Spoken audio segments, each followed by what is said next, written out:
What's up, everybody? Welcome to a bonus episode of Bitches Love Sports. This is not my normal broadcast time. I know. But since I didn't make it to the Tuesday show, thanks for showing me some grace. I really needed to catch up on some stuff before a really busy week, which is next week. But I didn't want an entire week to go by without talking to you guys, which I know technically it has been. I haven't been live since last Friday, but here we are and having some mic issues with the new laptop. So I'm gonna just work on that real quick while people file in. I'm wondering who all is enjoying this football Saturday. Um, I know we had, let's see, we had Premier League this morning and then it's NFL this afternoon. So as you file in, just say hi in the chat. Let me know what you're doing today, which games you're watching, which games you've watched. And in a minute, we'll get going with this interesting clip from Trevor Noah's What Now podcast, where he and John Oliver and Trevor's co-host, Eugene Khoza, talked about FIFA and whether or not it is a cartel. If you know anything about John Oliver, you probably know how they answered that. What's up, Royal? Good to see you. Good to see you in the chat. Have you watched any of the soccer games today, the other type of football? And are you watching any of the NFL games today? But yeah, there was that. So if you know anything about John Oliver, you probably know the answer to that question about whether or not they decided FIFA is a criminal organization or a cartel.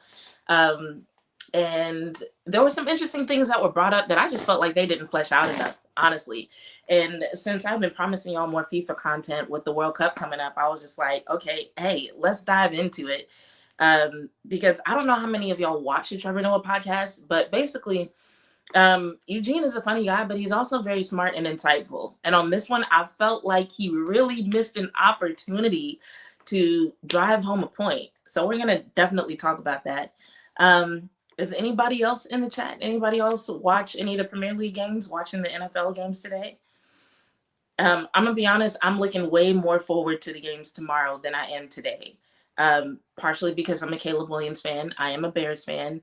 But also just because I feel like those matchups are a little bit more exciting. I feel like they've been talked about more. I feel like those storylines are a lot better, especially with the Bears versus the Rams. Royal says, yes, I'm watching the playoffs. Are you watching the Bills game that's about to happen? And who are you rooting for? Talk to me while I share this link to Twitter. I'll be honest, I'm not really rooting for anybody in particular today. I'm really more so just watching just to make sure I keep up with the storylines and because I love sports. Bitches love sports. All right, going live now.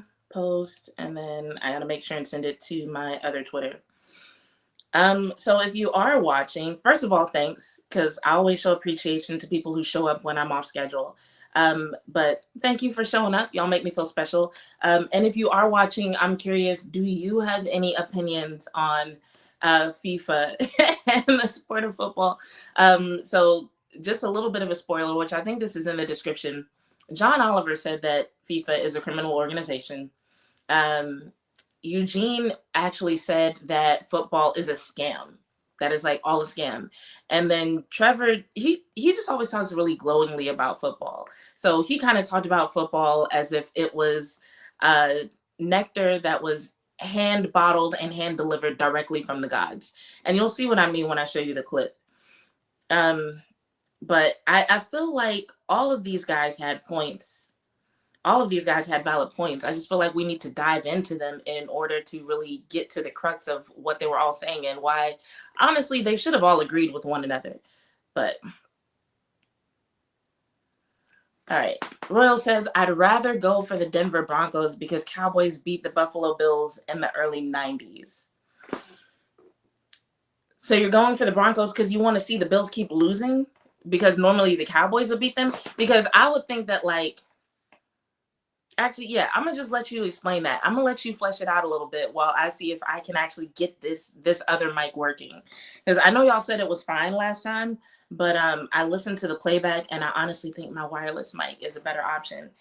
And let's just hope it doesn't pull my shirt down. I don't know what's going on with my top today, but we're gonna do our best to stay clothed, but also have good audio.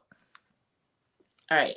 So it looks like everything's connected. Let me just make sure. I got a new laptop, y'all. So just some of the things aren't connected the way that I want them to be. Um, so I appreciate you for bearing with me. All righty.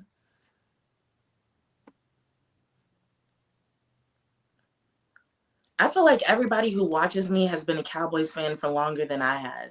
Because you're talking about them beating the Bills in the 90s. That's when I was still in Louisiana. We were still watching the Saints. Okay. Connected to wireless mic. And let's add this.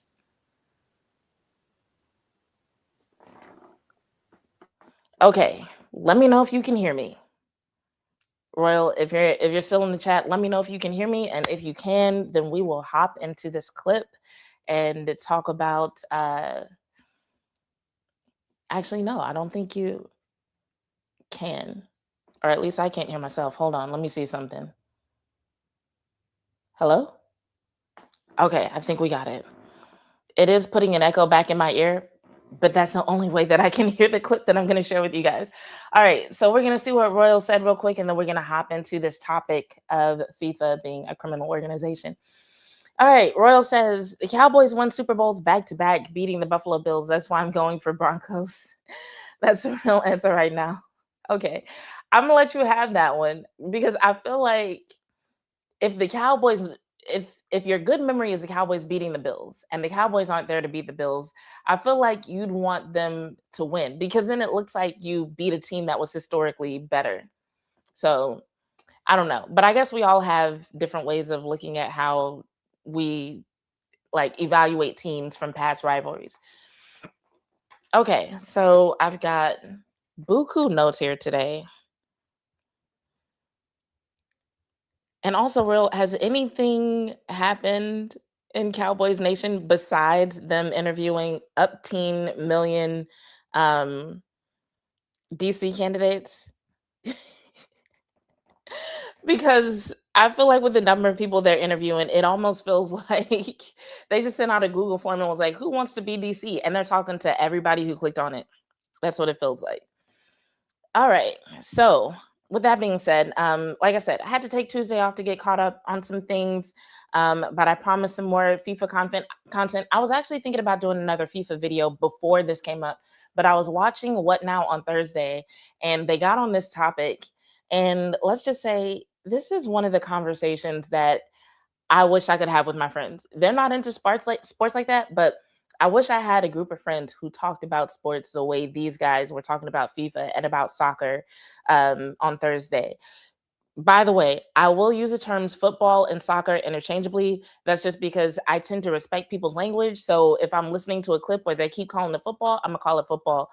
But occasionally I will remember that I'm talking to y'all and I might call it soccer. But I trust y'all and the intelligent audience that y'all are. I trust you to understand what the fuck I'm talking about. So, all right, let me go ahead and pull up this clip. The echo in my ear really fucks with me. But yeah, so anyway, in this clip, apparently Eugene thinks football is a scam. So keep that in mind. John Oliver says that FIFA is a criminal organization, and Trevor Noah says football is a gift from the gods. So let me just go ahead and back up to the right timestamp, and we're going to get into it. And I want to hear y'all's thoughts. So feel free to hop in the chat with your thoughts as we go over this. I'll definitely still be keeping my eye on the chat, even though I have a bunch of notes to go over for you guys.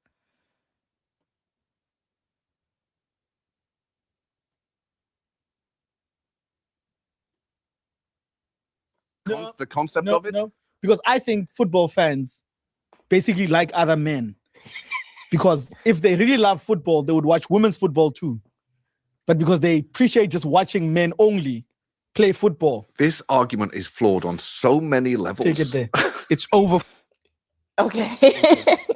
So we're going to keep going, but I just had to stop and be like, can we talk about Eugene's audacity for a second? Because not only is he in a room full of men, but they're all his friends. Like, if you've ever watched the show, you know there are guys behind camera who also like football, and he's basically like sitting there in front of his friends, like, yeah, the only reason y'all like this is because y'all are men loving men. And his support for that is the fact that apparently they don't watch women's soccer, which is interesting. So that is just a level of unprovoked from Eugene that I have to respect.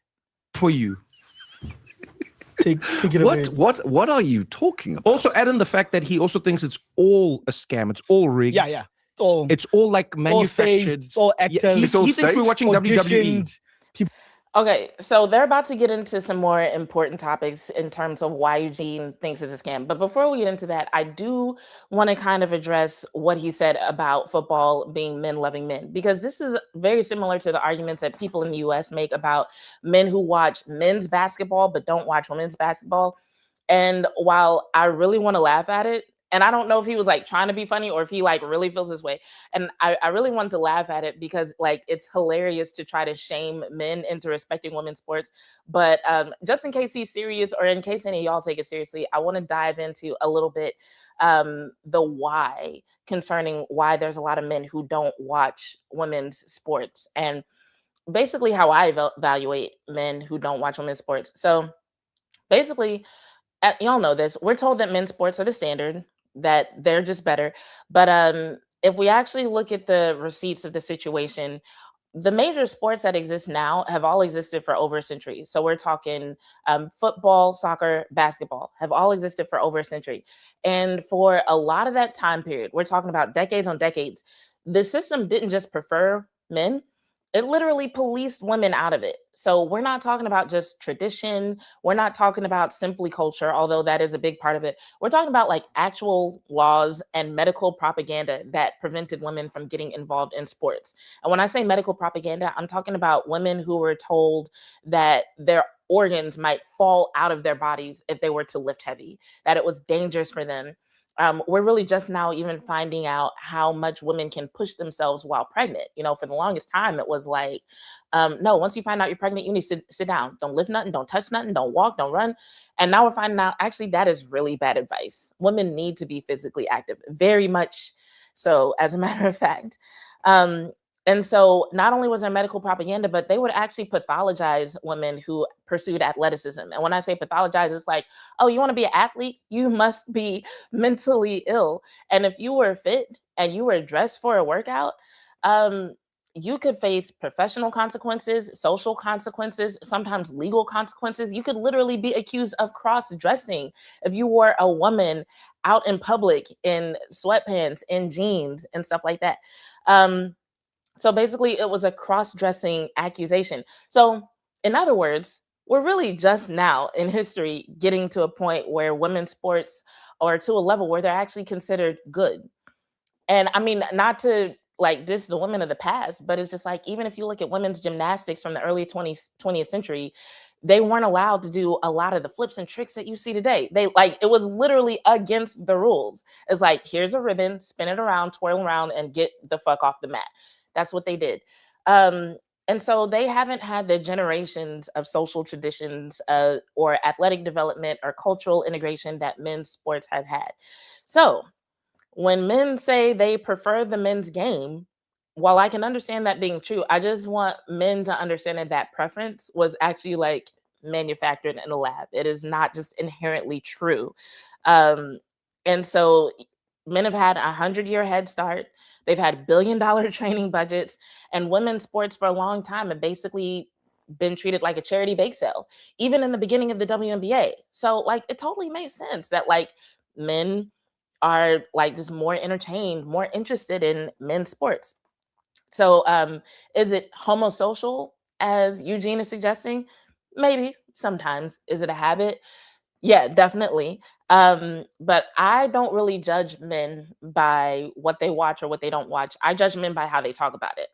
So I know a lot of men who don't watch women's sports for whatever reason, but sometimes some of the stuff y'all say, some of y'all be telling on yourselves just a little bit.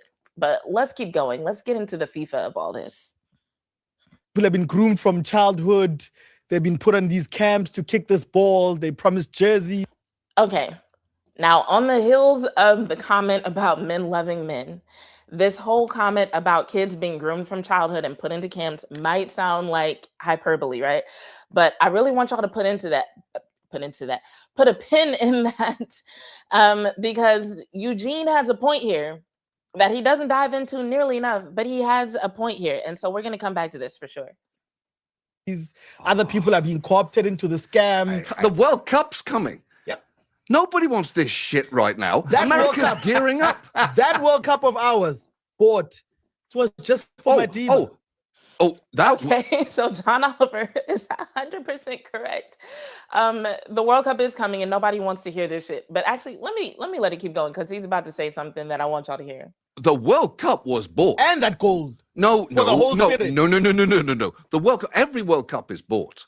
FIFA is a criminal So first organization. pick, at least we agree there. First scam. Yes, and then I'm getting on your argument saying FIFA is a criminal organization. Then I'm getting off, and you are driving that argument off into crazy town. Remember, and Okay, so it's the crazy town part that I wanted to make sure that y'all heard, because when it comes to the argument being driven into crazy town, like I said, I feel like Eugene had a point, and I want y'all to remember that because I'm gonna dive into it in a minute. But the reason why I want y'all to remember this is because honestly, these guys should be on the same side.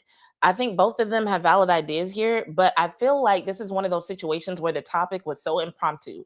John Oliver was not prepared to hear that from Eugene. And so neither of them were prepared to present their ideas in ways to get the other person on board. And I think that's what happened here. But John Oliver is about to go deep into his argument. So let's listen to that.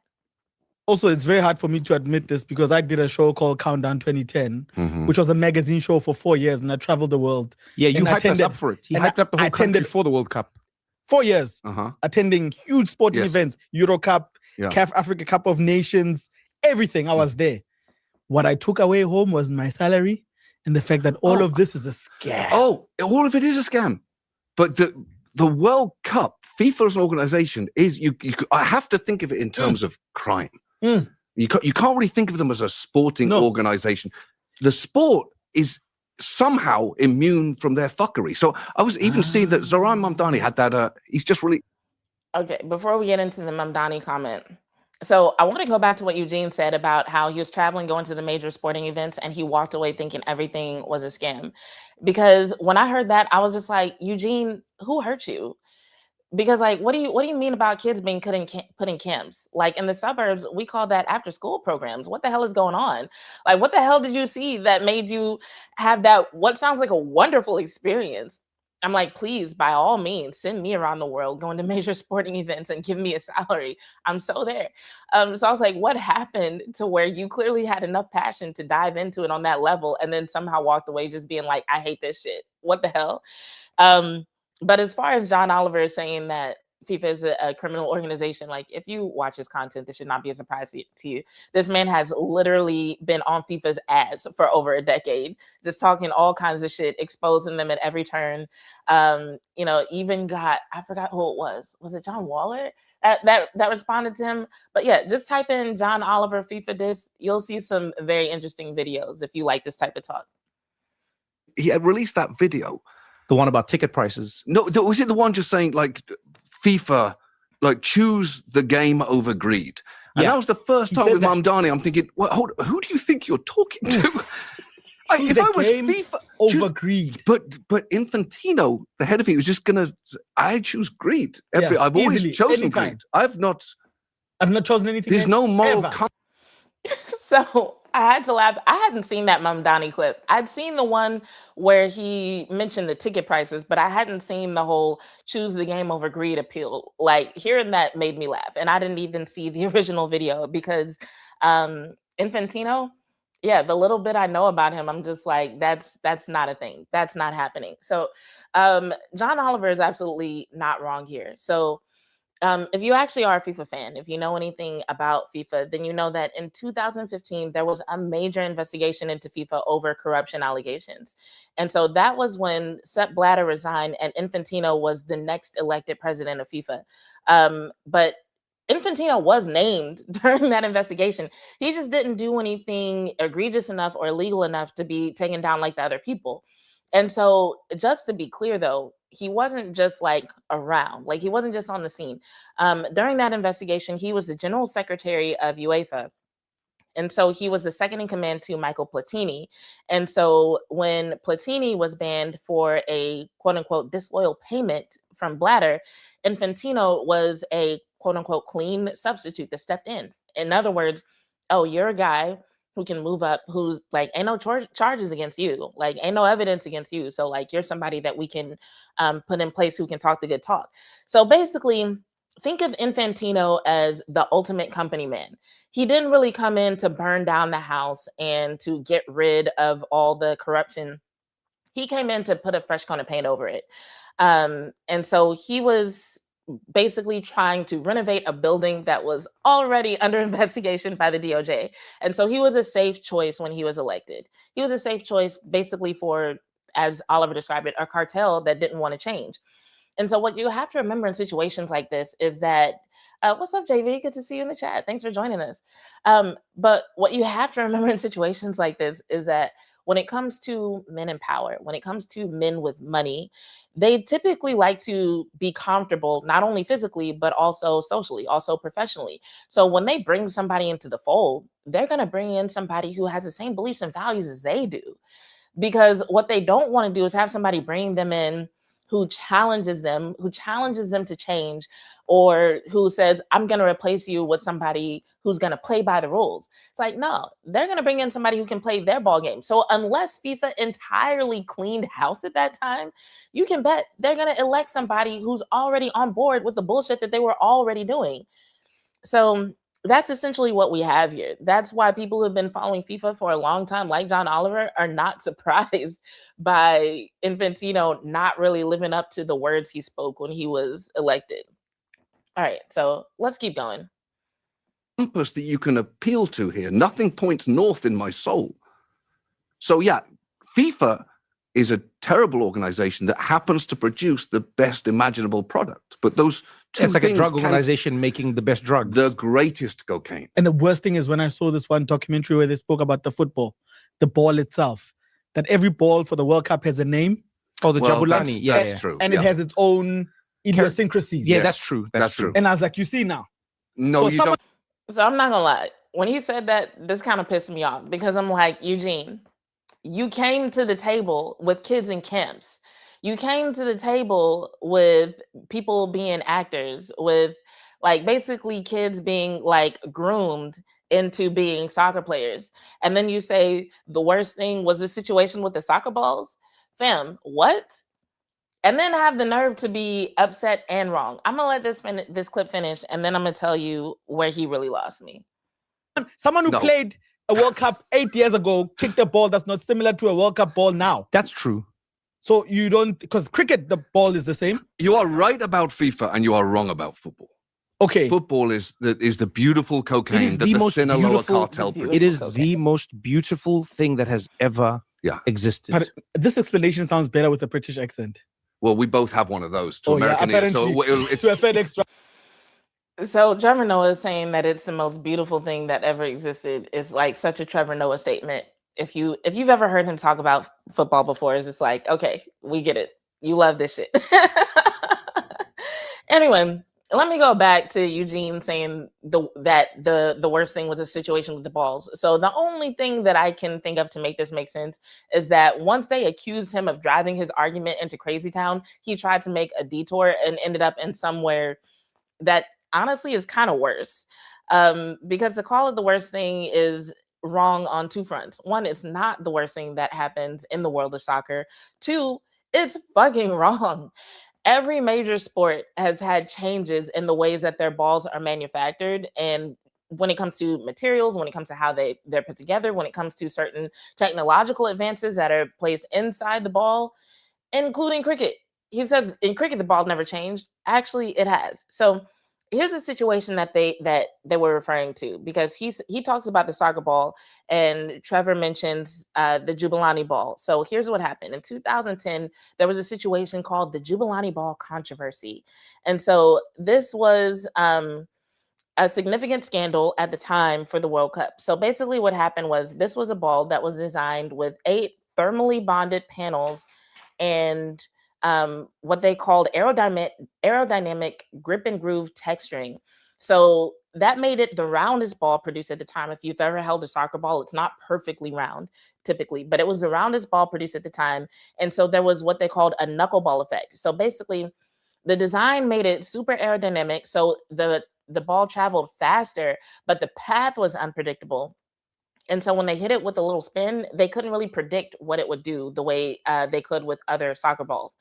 And so players, goalkeepers, everybody were criticizing the erratic path of this ball. And some people even compared it to a quote unquote horrible beach ball. That's how bad it was. And so FIFA, I mean, honestly, they were just probably trying to be cheap, probably thought it wouldn't make a difference. They acknowledged it. They defended the ball during the event. They conducted a study that confirmed everything that I just told you. And basically, by the time they got to 2014, the Brazica ball that they used in 2014 was designed with player feedback in mind to ensure more consistent trajectory. And everybody loved it. Players loved it. It got praise all around. But even before that whole situation happened, there were manufacturing changes. They just didn't lead to such noticeable differences. But yes, there have been changes in soccer ball. It looks like, according to my notes and what I was able to research, it looks like there have been changes in soccer ball going back decades and decades. Same thing with cricket, especially after the pandemic, which is 6 years ago now. So when Eugene is talking about like, oh, the ball was different 8 years ago than it is now. Well, there's a comparable thing going on with cricket. Where right after COVID, they had an issue with balls that were breaking down faster. So they called it softening problems. And so they had to change their manufacturing process. They had to change their the materials that they were using. They ended up making coating improvements later. So they had to change the coating of the ball. Eventually, they started adding technology into the ball. So the same way that NFL footballs have tracking chips, soccer balls that they use at the World Cup are going to have tracking chips. Cricket balls have tracking chips. So that changed the way that they were manufactured. And then they also had a situation where, let's see, it was scrolling back up. The England and Wales Cricket Board, they experimented with machine-made kookaburra balls in the county championship to help bowlers adapt to flatter overseas conditions. After 3 years of trials, the ECB confirmed a full return to hand-stitched Duke's balls for the 2026 season, as the kookaburra ball was found to favor batters too heavily in English conditions. So basically, a similar situation to what Eugene is describing with the soccer balls happened with the cricket balls. So it completely nullified his argument. So not only did he have an argument at the end of the day that was wrong, but he completely missed an opportunity to expose what he started talking about in the first place. So I'm going to do it for you. Eugene, I got you. We're going to talk about it. So Eugene said that there are kids being groomed, that they're being forced into camps. So while no country that we know of legally forces, keep in mind, force, not like puts, but legally forces children into soccer camps. There are soccer camps all over the world that could be considered close to what it sounded like he was trying to describe. So there's various levels of harmfulness. So I'm going to start with what's considered the least harmful, which is the total immersion program at elite academies like what they have at Clairefontaine in France. And then there's another one in, I think, in Barcelona. But basically, in France and in Barcelona, there are kids as young as 12 that are scouted, moved away from their families, and they live in residential dorms their entire lives. So their school, their meals, social time, they all revolve around the club. And so this is considered like systemic, and so kids there, they still get an education. The harm that is caused in those situations, according to some people, is the fact that basically once, like if these kids don't go pro, like let's say they go, they're immersed in these programs, they end up not becoming professionals, then there's a period of loss of identity where they have trouble acclimating to normal life or living a normal social life because they've been immersed in the soccer world for so long. And some of them aren't even doing that well academically because soccer is a bigger part of their life than academics. Now, in my opinion, there's worse fates. It's like you get a good education. There's a lot of people all over the world who have to deal with the loss of identity after high school, after college. So I'm just like, not the greatest thing, but I wouldn't consider it like that. the programs are causing harm. It's more so that like this is just something that a lot of people face at various points in life for various reasons. Um, and so let's see. There's also what's considered a little bit more harmful is the system that they have in China. So in China, they have a system where kids are scouted as young as 4 to 6 years old for specific physical traits. Um, so those kids are sent to state-run boarding schools where they train for 6 or more hours a day, even as young as 4. Yes, even as young as 4. Um, and so while the parents agree to it, for a family that's in a rural province in China, it might be the only way to ensure their child gets a government funded education and a path out of poverty.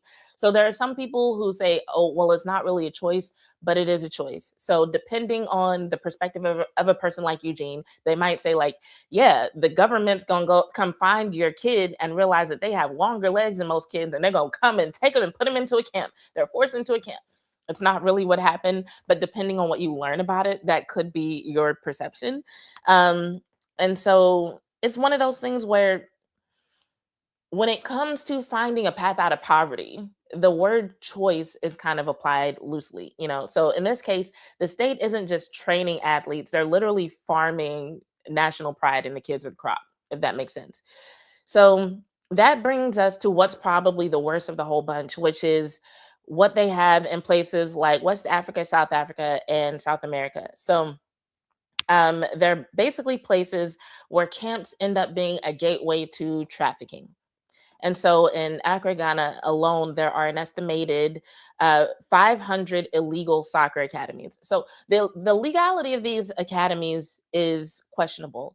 In some cases, it's considered legal what they're doing. And in some cases, it's considered illegal, basically because of what happens sometimes after the kids end up not going pro, which is like, if it turns out like, okay, you're trafficking kids, that's usually when it's found out to be illegal. But up until that point, a lot of what these academies are doing is considered technically legal, although it's very corrupt and really kind of fucked up.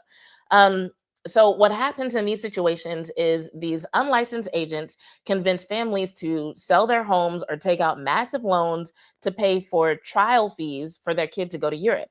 And so what ends up happening is like thousands, and this is according to reports. I haven't investigated this myself, but this is according to reports, according to things I've read. Thousands of these boys end up in Europe on tourist visas that expire, and then the agent just disappears with the money. And so these kids are then left homeless on the streets of like Paris, Lisbon, somewhere in Europe, with no way to get home, no resources, no connection. They're just left there. And so, in my opinion, this isn't a soccer camp problem. This is a human trafficking problem, because these predators, they're not actually looking for the next Messi.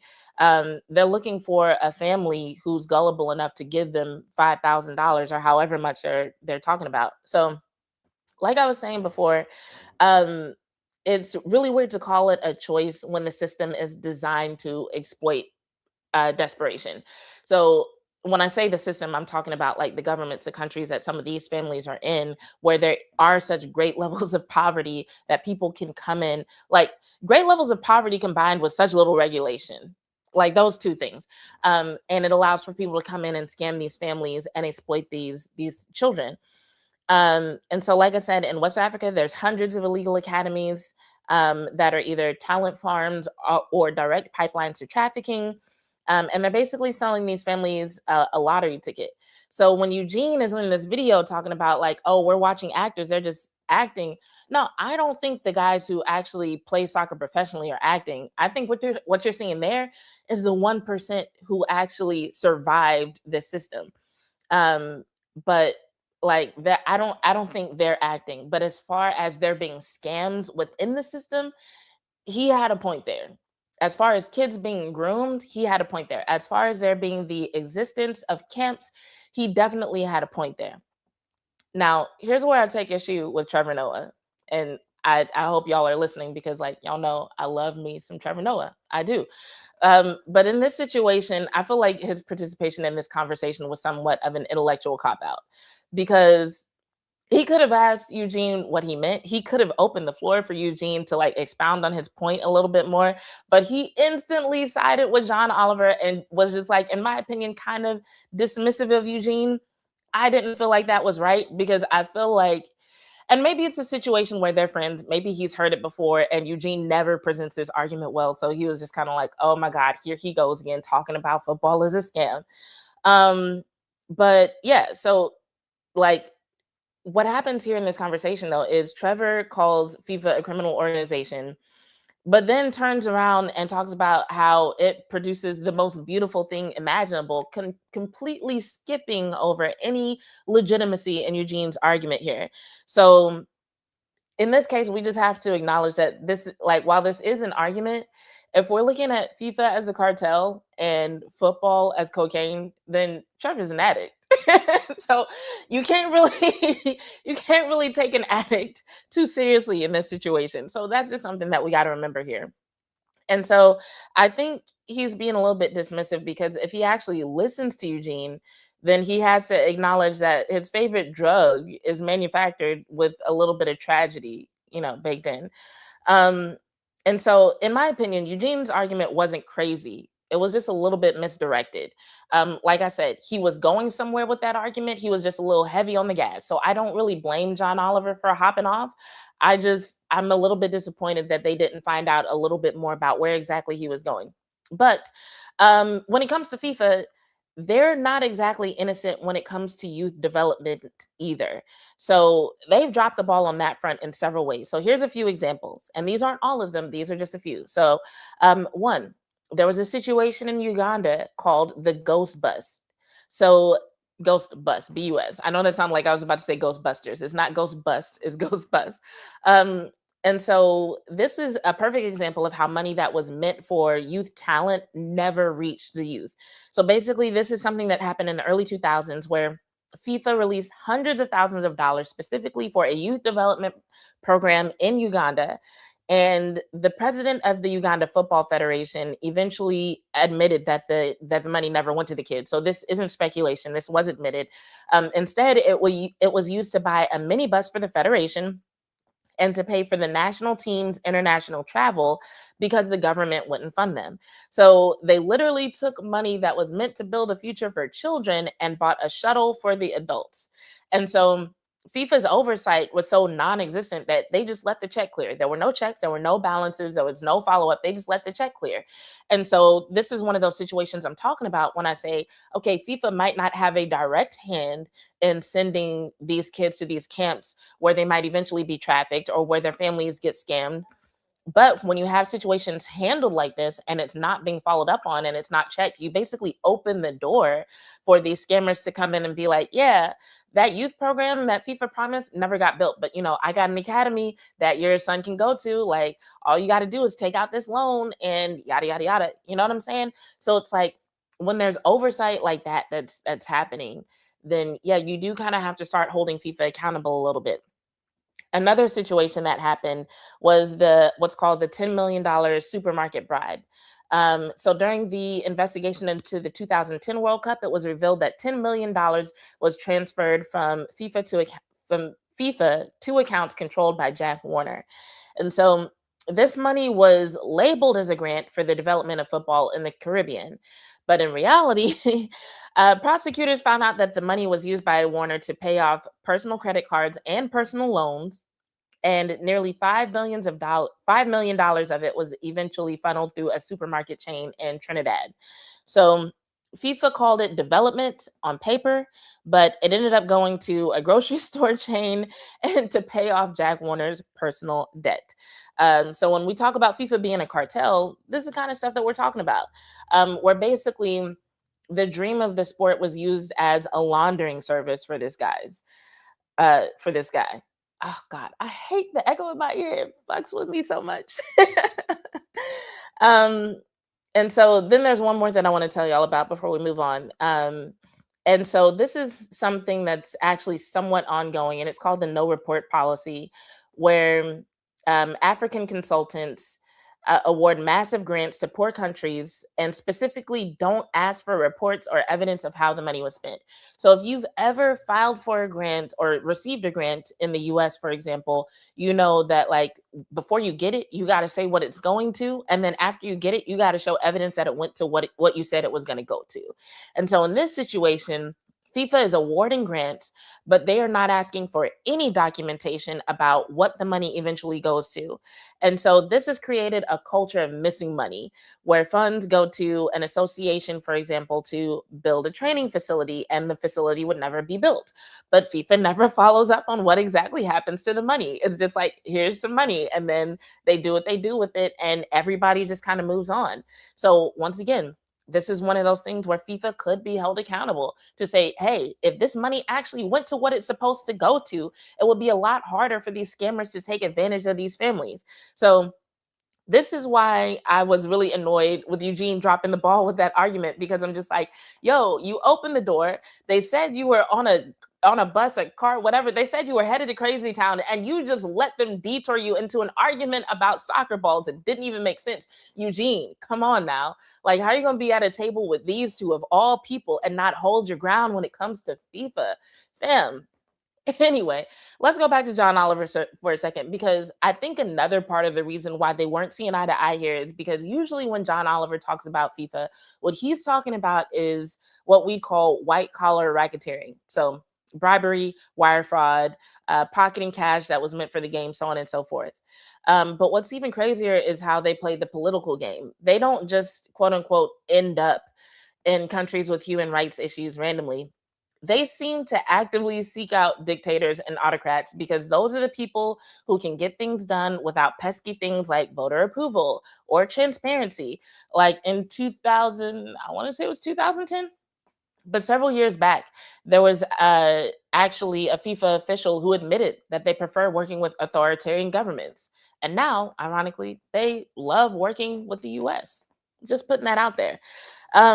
Anyway, but I say that to say FIFA technically isn't forcing anyone to do anything illegal.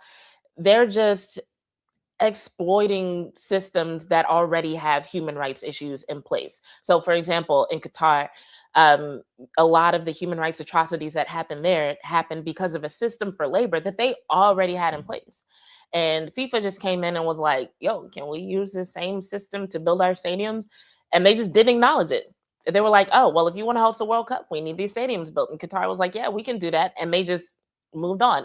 And according to reports, thousands of people died, like just building the infrastructure, building the stadiums in order for that World Cup to happen. So for some people, you might hear this and be like, okay, so he and Trevor Noah, John Oliver and Trevor Noah, might not have even been thinking about the camps that Eugene had on his mind. And you might be wondering, like, are they bad people for still loving the sport despite all the ugliness that exists within the ecosystem? Are we still bad people for loving the sport? Because I know I do, and I know some people in the chat still love soccer. You still love football despite some of the questionable activities. So here's my thing about that. And you might have heard me talk about this before when I talked to you guys about the NFL and how I felt about the suggestion to boycott when they wouldn't let players kneel. So although it's a completely different situation, my stance on it is a little bit the same. So what I said then was that there wasn't enough power in that movement to make the type of difference that we were seeking. So in the situation of the NFL, even if all the players went on strike, for example, the NFL would just replace them with players who were not contracted under the CBA, who they could pay less and convince to work under worse conditions, basically because there will always be somebody out there who sees football as a better option than whatever minimum wage job or gig work that's currently taking up their day to day. So in other words, the game is going to go on. So the problem here is actually a lot bigger than FIFA. It's a lot bigger than the NFL or the IOC or any sports organization you might think of. It's what the systems that allow for this type of exploitation. And so, in my opinion, when it comes to who's right here, Eugene for hating the sport or John Oliver and Trevor Noah for loving the sport, I feel like hating the sport won't change the system any more than loving it will. Unethical talent farming in the world of soccer/football is not the reality for every star of the sport. And so for the kids and the families that have been taken advantage of, if it wasn't football, it would probably be something else, because the types of people who commit these atrocities, they're just looking for people to take advantage of. And so right now, soccer just happens to be the foundation of a lot of people's dreams. So that's what they go for. But you can only combat that with education, information and exposure of the scams. And the most important thing that you need is access to legitimate opportunities. And that's where supporting the sport and loving the sport, in my opinion, can be justified, because some of the people who do love the sport have actually taken steps to provide legitimate access and legitimate opportunities to these kids in areas where those things are typically hard to come by. And those efforts just wouldn't be successful if they only relied on people calling out the sport all the time and never actually supporting it. Um, so efforts like that absolutely need people who love the sport and are willing to call out the bullshit. But don't get so caught up in the bullshit that you disregard the beauty of the sport. So in the South, we call that throwing out the baby with the bathwater. Um, so back to the cocaine metaphor, or actually, before I get to that, one of the things that I want us to think about is the fact that FIFA actually has had some successful efforts to develop the youth in the sport. And I'm actually look at y'all. I see y'all saying stuff in the comments, and I'm gonna look at that in a second. There's just something that I thought I had in my notes that I apparently do not, that I wanted to make sure and mention. Um, because while I'm mentioning where FIFA really kind of messed up when it comes to youth development in a sport, I do want to acknowledge that sometimes they do get it right. So let's see. They have there's a model that they have in Paraguay, which is called Cardiff. And it's basically a massive high performance center specifically for youth players from all the local clubs. So instead of what they created was a situation where instead of each club struggling with poor facilities, the National Federation created a centralized hub that has world-class facilities. They have medical centers, they have dorms. And so it's a talent academy, a legitimate talent academy that actually works because the clubs, the federation, and FIFA are all actually auditing each other in this situation. And so this is what happens when you actually stop treating the kids like assets to be farmed and start treating them like students that you can educate. So this is one of the legitimate opportunities that makes it harder for the shady scouts to take advantage of families. They also have FIFA talent academies in Tajikistan and Djibouti. And so these are actually more recent talent academies that have been set up, but basically they've been set up in places that are considered football deserts. And so they're seeing massive shifts in what happens with these kids in their development due to what they call the TDS. It's a talent development scheme. So they've developed not only facilities, but also an actual system for these kids. And so it provided the infrastructure that led them to qualify for the FIFA U17 World Cup in 2025. And they also opened the FIFA Arena, which is both a youth training hub and a safe community space. And then there's the FIFA 11 Plus program, which is actually like a scientific report where they basically did a lot of studies on youth athletes to figure out how to keep them healthier and keep their bodies intact as they undergo so much training for their age and so many matches. And so one of the claims for this particular program is that it says peer-reviewed studies have shown that in youth leagues where this program is implemented correctly, non-contact injuries like ACL tears have dropped by 30 to 50%. And so I just don't want us to spend so much time talking about the scam that we don't talk about the science, that we don't talk about the successes. And I also want to use these examples to point out the fact that when we do see countries, when we do see systems where families are being scammed and kids are being trafficked, they're being farmed, that's a choice. That's a choice by leadership. Because in the programs that I just described to you, these are programs where people are being audited, where there are checks and balances, where there are people making sure that they know where the money goes. Whereas in other situations, they're just simply not. So those are people who are taking advantage.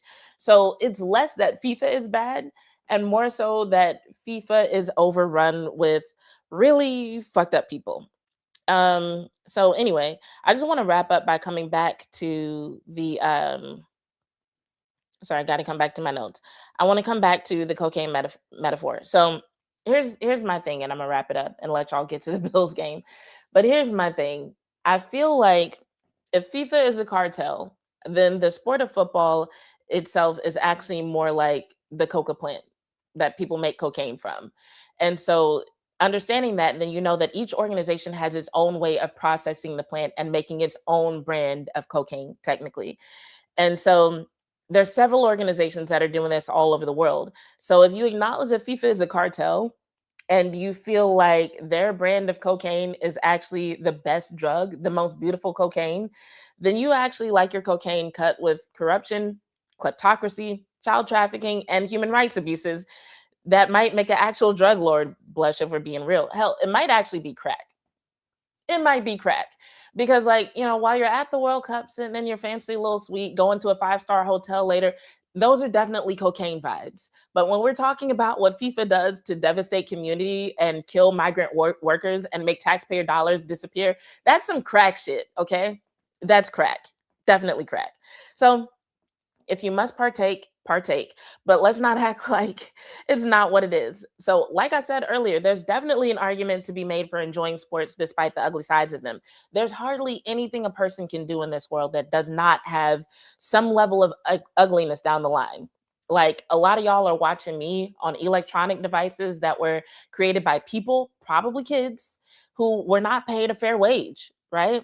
I'm a Black woman living in Texas. I'm a Black woman living in America. Every time I file my federal taxes, every time I pay a sales tax, every time I pay a toll road, I am supporting systems that do not have my best interest in mind. I'm supporting systems that have literally unfairly incarcerated my brothers. And I don't mean, when I say brothers, I don't mean Black men in general. I mean my actual fucking brothers. You know what I'm saying? So it's like, when it comes to not supporting certain injustices, like, where do we draw the line? When I pay my taxes in a few months, I'm sure some of that money will go to state sanctioned violence against people who don't deserve it. It just kind of is what it is. So I feel like I'm kind of paraphrasing my dad here when I say every day we're all challenged to examine how we choose our battles and the fronts on which we're prepared to fight those battles. You know what I'm saying? So I'm sure none of us thinks that one podcast or one social media post is actually going to bring the FIFA organization to justice, but maybe we can bring legitimacy and engagement to the work of the next Andrew Jennings, for example. So if you don't know that name, Jennings was an investigative reporter who spent over 2 decades digging up dirt, writing articles, and recruiting whistleblowers before finally getting the U.S. Department of Justice to launch criminal proceedings against FIFA in 2015. And stories like that are another reason why people who love the sport won't just stop supporting it. So someone has to remind the powers that be that there is someone watching and that the people who think something fishy is going on are not crazy. So the business side might be ugly, but the game can still be beautiful, but the narrative has to remain honest. And that's why we're still here. So I appreciate y'all for sticking around. I want to look at the comments, even though I know some of y'all might be, oh, we actually have 7 minutes till the Bills game starts. We're good. So let me see what y'all are here talking about in the chat.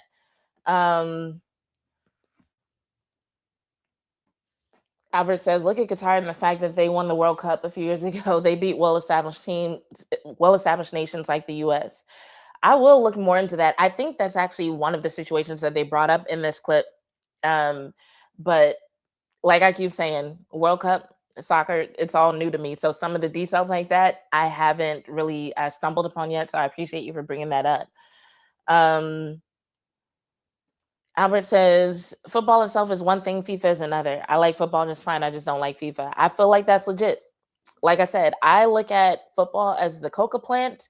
And you have some people cooking up cocaine that is scamming families and trafficking kids. You got FIFA doing what they're doing with their brand of cocaine. Like, there's a lot of ways to look at it. JV said, I didn't know that soccer was this gutter. JV, look, let me tell you something. Whenever we start talking about like third world countries, some of these poor nations that do exist in South America, Central America, West Africa, like, yes, it gets like this on a lot of fronts, not just with soccer, but like in a lot of situations. You know, there's a lot of ways that people will go about looking for themselves, operating in their own self-interest. And at the end of the day, that's what it is. Whether you're a scammer at the bottom or you're FIFA like taking bribes at the top, it's self-interest. And maybe next time we talk about this, I'll dig into a little bit more of that, because that's where the line starts to get blurred between capitalism and corruption. Because I have heard people talk about FIFA and be like, oh, well, that's just capitalism. It's rampant capitalism. And there are some people who are like, it's corruption. And the truth is, because of the emphasis on self-interest, whereas like there was a time when capitalism inherently had a set of values that people seemed to, emphasis on that, tried to adhere to. Now that's out the window. You don't even have to pretend to have certain values or interest in human rights, or interest in the consumer. Now it's really all about self-interest. It's all about who can get the most money. It's all about who can save a buck.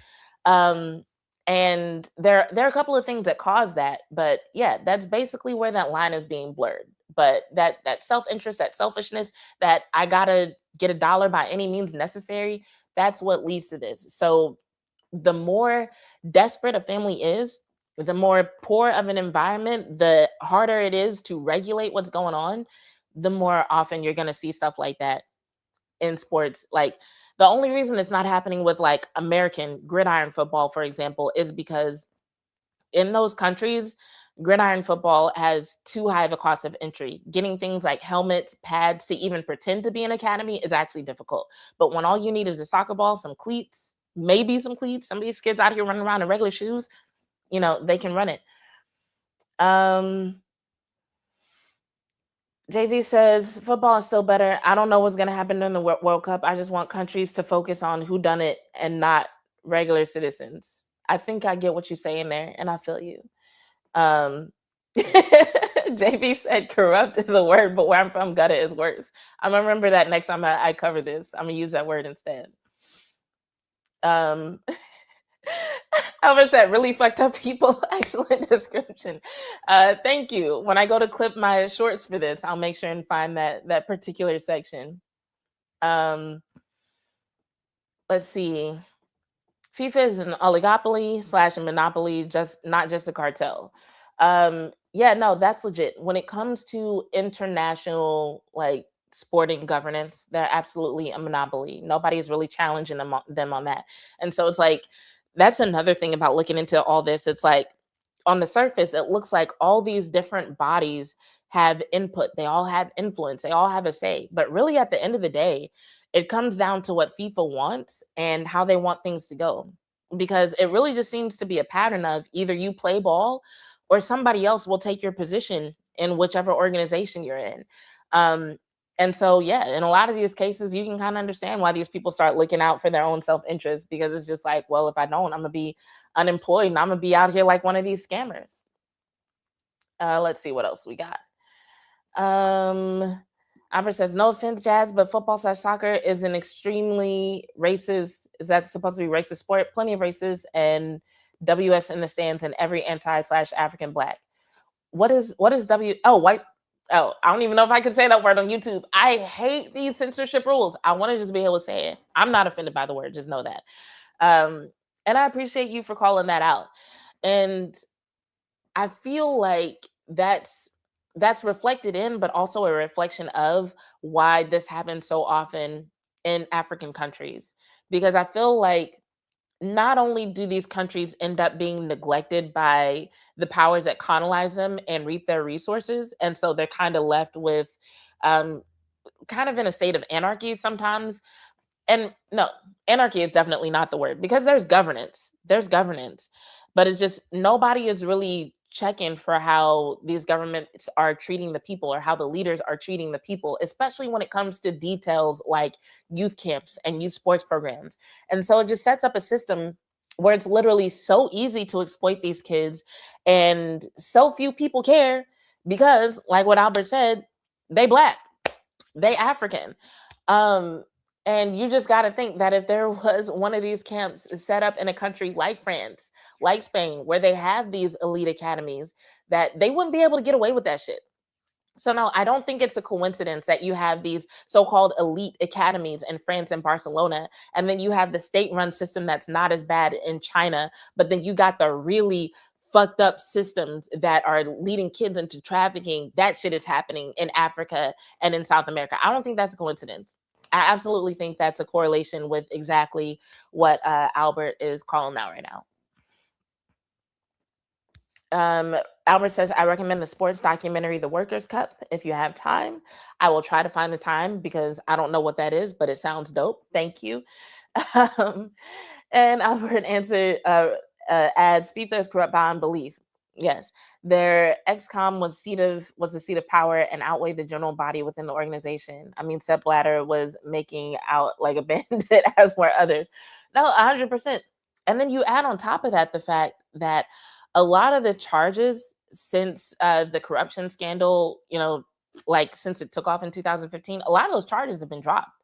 So a lot of those people are not even facing real consequences for what happened. They might face consequences in the sense that they no longer have the positions that they held at the time, but in the sense of like any prison time, losing real money outside of legal fees and stuff, that's not really happening.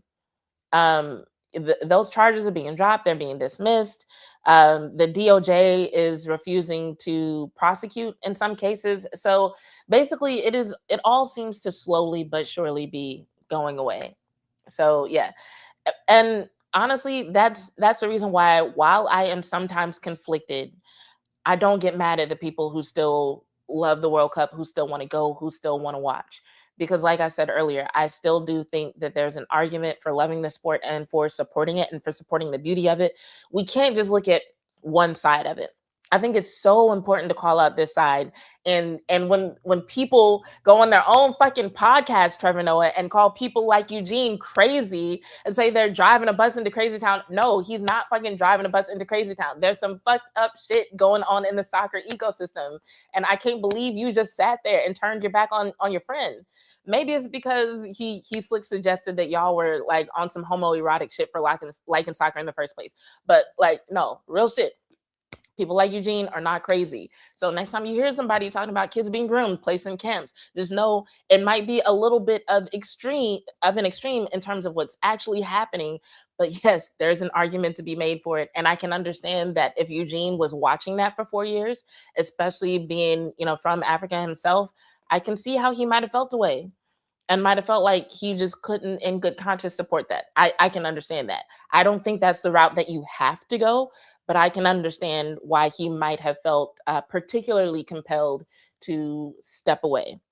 But I also feel like there are some beautiful stories that come out of it. There are some kids who actually are success stories. There are some people who actually do find legitimate work, a legitimate path out of poverty. In a lot of ways, sports, including soccer, they do bring people together.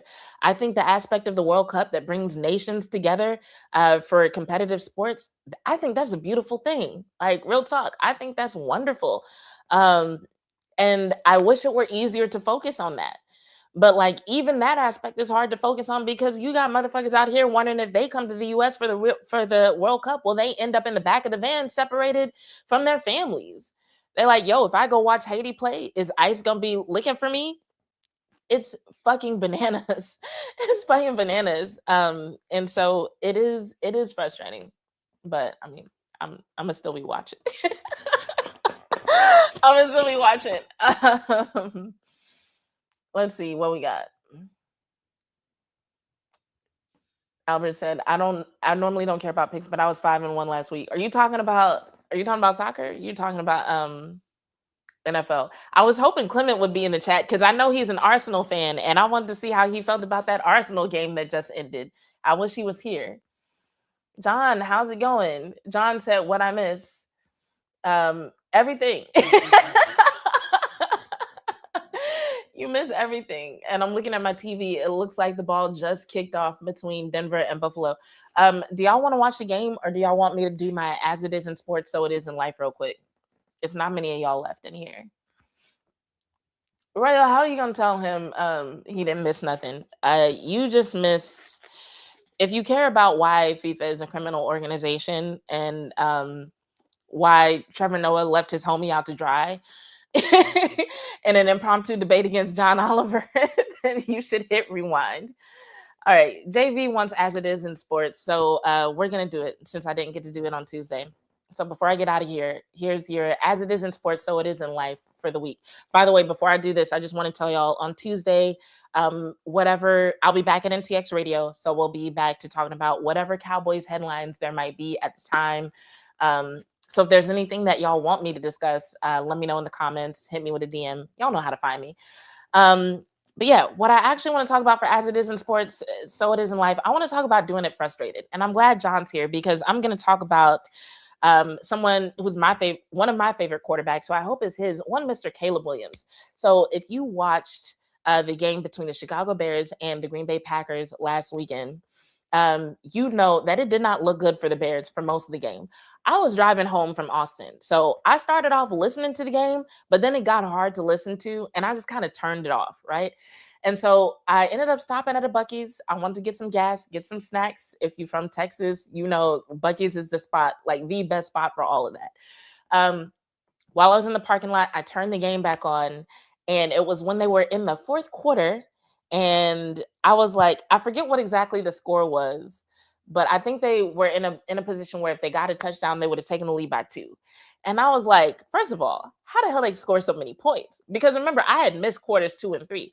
And I was like, don't tell me they about to drive down this field and take the lead. I was blown away. And I watched that drive in the parking lot, and I was screaming in my car like a mad woman. So at the end of the day, the Bears end up winning. They scored 25 points in the fourth quarter to end up winning the game. 25 points in the fourth quarter. Like, the Chicago Bears should be proud, but honestly, the Green Bay Packers should be ashamed of themselves. They scored 25 points in the fourth quarter, won the game, and afterwards, actually, let me see if I still have this clip pulled up, because I want y'all to hear what Caleb Williams had to say about that drive and how he approached the second half. Let me see. It would be on I think this is it. This is why I don't close tabs. You'll never know when you're going to need them. You were down 18 at the half. Yep. Your frustration was visible at times. How did you kick this thing into gear? Yeah, like I said, in the beginning of the week, whatever it takes, the frustration, play with the frustration, play with the anger, all of that, and use that for our advantage, use home field advantage. Much love to the fans and everybody here. And, like I said, you keep going, you keep fighting. Look up at the end and see who wins. No.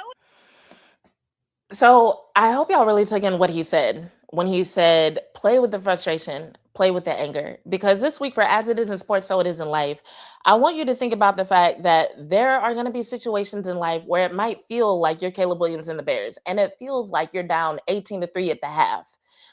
It feels like that's where you are in life. And sometimes when it comes to mental health and wellness, there's such an emphasis on getting past anger, getting past frustration, getting back to a place of being even killed, finding your joy, protecting your peace. And sometimes that's just going to be easier said than done. Sometimes finding your joy, protecting your peace, doing things in a happy state is just going to be, quite frankly, difficult because of what you're facing. And those are situations where you have to do exactly what Caleb Williams described here. And you have to learn how to do it frustrated, do it angry, use the frustration, use the anger. One of the things about Caleb Williams is he is known for wearing his heart on his sleeve. Literally, since I discovered him when he was a college freshman and put in the game during what they thought was garbage time, and he came back and won. Put the cape on, came back and won. He has always been an emotional player, and he's kind of been picked on because of that. Picked on by fans, picked on by teammates, picked on by opponents, most definitely. But this season, one of the things I love about him is the fact that he's learning to use that. Instead of trying to change it and become something different, he's actually learning how to use that. And that's something that we're all going to have to do at a certain point. When you are facing that situation where you feel like you're down 18-3, where you are facing something that feels so insurmountable, you don't even know how you're going to pull it off, how it's going to happen. Caleb Williams, this man was on the sideline. He was cussing 1 minute, next minute, you see this man over there, he box breathing, trying to calm himself down. He was doing everything. So yes, he was visibly frustrated, and you might be too. So when that happens and you got the ops in your face celebrating your downfall, meanwhile, you're trying to figure out how you gonna come out of this situation. Do you have what it takes to do it frustrated? Do you have what it takes to go out there and pull off an off-platform throw that is so ridiculous that even your opponent is like, no fucking way? Do you have it in you? Better yet, let's go back to last season. Let's go back to last season when Matt Eberflus was his coach. And after that season ended, he came out publicly and said he wanted Ben Johnson to be his coach. And people was like, oh, there Caleb goes, being arrogant. He think he can just go out and demand Ben.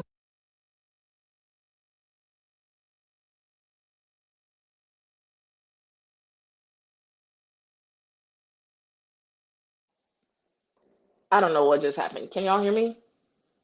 Something happened to my audio. What is going on?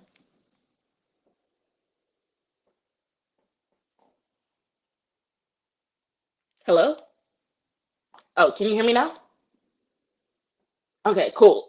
I don't know what just happened to my mic. Anyway, so yeah, when he said he wanted Ben Johnson to be his coach, people were like, "Oh, there goes Caleb Williams being arrogant, just thinking he can just go in the press and say he wants Ben Johnson to be his coach. Who does he think he is?" And I'm like, "Well, was he being arrogant or was he speaking it into existence?"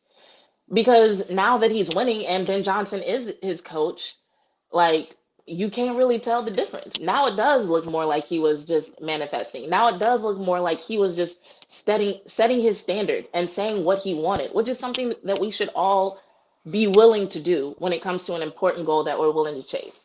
So I just want to encourage everybody to like stay true to your boundaries, stay true to your standards.